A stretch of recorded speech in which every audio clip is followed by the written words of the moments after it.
Hey guys, Nuzzo here. Today we're back from a YouTube video. Today we're going to be talking about James Bond from the 007 series versus Jason Bourne from the Bourne films. We're going to be looking at the original movies for James Bond along with the more recent ones. I'll go into what happens if we use Brosnan James Bond, but it doesn't really matter too much. And yeah, if you got to enjoy this video, make sure to like, subscribe, and let's just get into it. When it comes to strength attack potency, James Bond was capable of destroying a table over a villain named Jaws. And to be able to accomplish a feat like this, you need power equal to over 200,000 joules, which is enough to completely destroy walls. And one of his weapons, called the Little Nelly, are capable of taking out helicopters, which can take numerous rifle grenades from a Scar, which can generate fire equal to 0.25 tons of TNT, which is enough to completely destroy a small building. And remember, his Little Nelly is more powerful than a Scar. So while we don't have an exact measurement for Little Nelly's power, it should scale above that. As for Jason Bourne, meanwhile, he was capable of snapping an agent's arm and leg, which would be equal to around 9,900 joules. I could easily crush a man's neck, which to do that you need to have power equal to 100 joules. But by far his best physical feat has been able to harm those who can harm him. And his durability is a little bit up in the air, but he was capable of surviving large-scale car crashes. And while we don't really know the speed of the car is moving at, we can roughly assume it's daily travel speed, or around 45 miles per hour, because, given the situation, there were other cars just going about their day. I think it's reasonable to assume that. And to do that, you need to have durability upwards of 300,000 joules, which would mean that Jason Bourne is physically stronger than James Bond. However, James Bond with a Little Nelly is far above Jason Bourne. When it comes to speed, and James Bond has shown peak human levels of speed, and probably even higher. He's been capable of blitzing henchmen and peak level assassins on a daily basis, and without even them being able to keep sight of him. And with firearms, of course, bullets on average travel around 1,800 miles per hour too. As for Jason Bourne, he should also have around superhuman level combat reaction time, being able to take out 2 cops in 4 seconds. And of course, he also has firearms, and the average speed of a bullet, as we said, is also at 1,800 miles per hour, meaning that their speed is pretty much equal, with no real way to properly justify who's faster than the other, if that makes any sort of sense. When it comes to durability, James Bond is capable of taking hits from those who are comparable to him in strength, meaning that his durability should scale to his attack potency. However, there are also characters like Oddjob who physically scale above James Bond, therefore meaning that James Bond's durability is actually higher than his physical strength, however to an unknown degree. Meanwhile, for Jason Bourne's durability, we've already been over how he's capable of surviving fast-paced car crashes equal to around 300,000 joules. So while James Bond is even closer in durability than it is attack potency, Jason Bourne is still more than likely, at least, more durable than James Bond. When it comes to abilities, weaponry, techniques, James Bond is of course a master of weapons and vehicles. He's a master of stealth too. He has social influencing.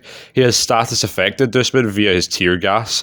He can fly via his own personal jetpack. He has explosion manipulation just via his explosives. He's an expert in hand-to-hand combat. Has magnetism manipulation via his watch. He has heat manipulation via his sniper with infrared sight.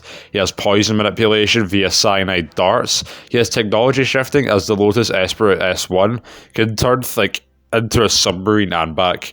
He has fire manipulation via Little Nelly's flamethrowers, acid manipulation via the oil stick, smoke manipulation, has resistance to radiation manipulation, as Bond was able to get hit with a depleted uranium bullets and had them on his body for extended periods of time with little side effects. Of course, Brosnan, Bond, also has other abilities, but we'll cover those hypotheticals in the conclusion of this video. Meanwhile, for Jason Bourne, he has photographic memory, analytical prediction, information analysis. He's a master of stealth as a skilled marksman, and is also a master in martial arts. So, in terms of who has more abilities, I think it's clear that James Bond does. Who has better weaponry is kind of up in the air. They'd probably still say James Bond due to Little Nelly and all of his other gadgets. And as to who's more versatile, I think it's also clear that James Bond does. When it comes to weaknesses, the only thing that James Bond really has is just the standard human weaknesses that humans have. You could say he's an alcoholic later on down the line, but it won't really affect much in this fight. As for Jason Bourne, meanwhile, he has suffered from amnesia, but he has regained his memories back as the story went on. Killing people who have a child can make him suffer from PTSD, and he tries his best to avoid such a mission or a scenario. So, when it comes to the worst weakness, while it isn't like super impactful in this fight, it's probably Jason Bourne here too. So who wins the fight? We've gathered from this that the speed is equal. Jason Bourne is physically stronger and physically more durable.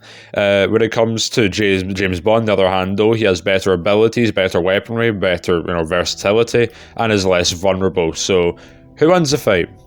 This one's actually quite a tough one, because if it comes to just hand-to-hand combat, Jason Bourne would end up getting the better of James Bond. And while, yeah, he is also like physically stronger than James Bond, it's also like not to an extremely high like degree, as he's only around 1.1 times like more powerful than James Bond. So I think it is a little bit clear that James Bond would then win. Again, Jason Bourne, beats him in hand-to-hand combat. However, say if you allow Nelly to be in the picture, then James Bond could quite easily one-shot Jason Bourne, as the Nelly's power output is over 3,000 times greater than Jason Bourne's max durability.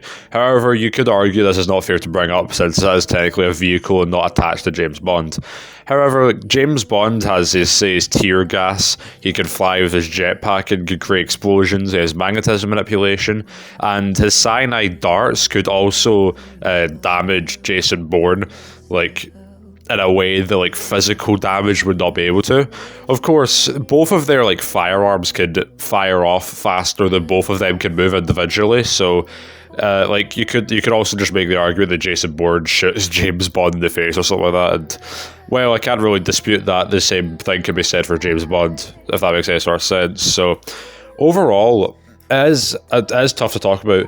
Jason Bourne would be able to beat James Bond in hand-to-hand combat. However, James Bond's sheer variety of techniques, or rather abilities, would be able to defeat Jason Bourne. If you use Bronson James Bond, then James Bond wins even easier, since he has limited invisibility and electricity manipulation. So yeah, if you enjoyed this video, make sure to subscribe, and I'll see you in the next video.